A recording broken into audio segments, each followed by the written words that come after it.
Question है number series का। यहाँ पर प्रश्न में नंबर सीरीज दी हुई है।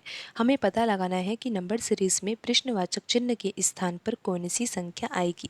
तो आप यहाँ पर देखिए कि जो ये नंबर सीरीज दी हुई है ये ना तो बढ़ते क्रम में है और ना ही घटते क्रम में है, क्योंकि आप यहाँ पर देख सकते हो कि 5 से बड़ी संख्या यहाँ पर 10 लिखी हुई है, फिर 10 के बराबर ही 10 लिखा हुआ है, फिर बड़ी संख्या 12 है, 12 से बड़ी संख्या 20 है, लेकिन यहाँ पर देखिए कि 20 से छोटी संख्या 14 यहाँ पर लिखी हुई है। तो ये सीरीज ना बढ़ते क्रम में है और ना ही घटते क्रम में है। तो ये जब ऐसा प्रश्न दिया होता है कि जिसमें सीरीज ना तो बढ़ते क्रम में हो और ना घटते क्रम हो, तो यहाँ पर हम एक तरीका ऐसा सोच सकते हैं कि यहाँ पर दो सीरीज बन रही होगी। लेकिन वो कैसे पता लगेगा हमें?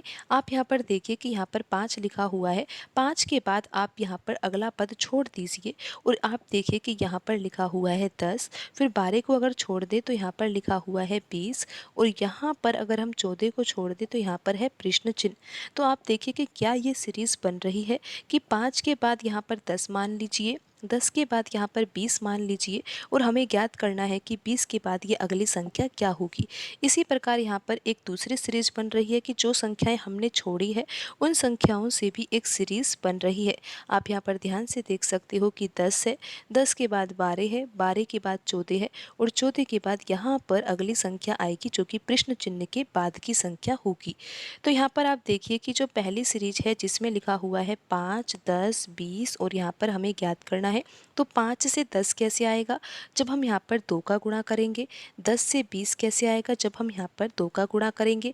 और 20 के बाद अगली संख्या क्या होगी? जब हम 20 में 2 का गुणा करेंगे। तो 20 में 2 का गुणा करने से यहाँ पर जो संख्या आएगी वो क्या होगी? 40 होगी।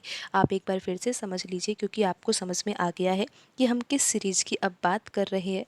जब हमें सीरीज पता लग गई तो हम ये भी पता लगा सकते हैं कि यहाँ पर अगला पद क्या होगा। तो यहाँ पर जो ये एक सीरीज बन रही है, इस सीरीज में आप पैटर्न को समझिए और पता लगाइए कि 20 के बाद अगली संख्या क्या होगी। तो 5 में 2 का गुणा करेंगे तो 10 आ जाएगा, 10 में 2 का गुणा करेंगे तो 20 आ जाएगा और 20 में 2 का गुणा करेंगे तो यहाँ पर जो संख्या आएगी वो क्या होगी? 40 होगी। तो हमसे तो यही पूछा गया था कि 14 के बाद अगली संख्या क्या होगी और वो संख्या क्या होगी? 40 होगी। और यहाँ पर ऑप्शन बी में लिखा हुआ है 40, तो यही सही आंसर होगा। अगर प्रश्न में पूछा जाता कि यहाँ पर प्रश्न चिन्ह के बाद अगली संख्या क्या होगी, तो हमें यहाँ पर दूसरी सीरीज में देखना होगा कि अगला पद क्या होगा। दूसरी सीरीज इस प्रकार बन रही है, 10 लेना है, 12 लेना है, 14 लेना है और हमें अब पता लगाना हो कि यहाँ पर प्रश्न चिन्ह के बाद अगला पद क्या होगा। तो आसानी से पता लगा सकते हैं। 10 से 12 प्राप्त करने में +2 होगा, 12 से 14 प्राप्त करने में +2 होगा और 14 से यहाँ पर जो अगला पद यानी कि प्रश्न चिन्ह को छोड़कर जो उससे अगला पद होगा उसको प्राप्त करने के लिए +2 करना होगा और यहाँ पर कितना आ जाता? 16 आ जाता। लेकिन प्रश्न में पूछा ही नहीं गया ये पद, तो हमसे तो पूछा गया था कि यहाँ पर 14 के बाद अगली संख्या क्या होगी और वो आंसर क्या आएगा? 40 आएगा। ऑप्शन बी यहाँ पर सही आंसर होगा।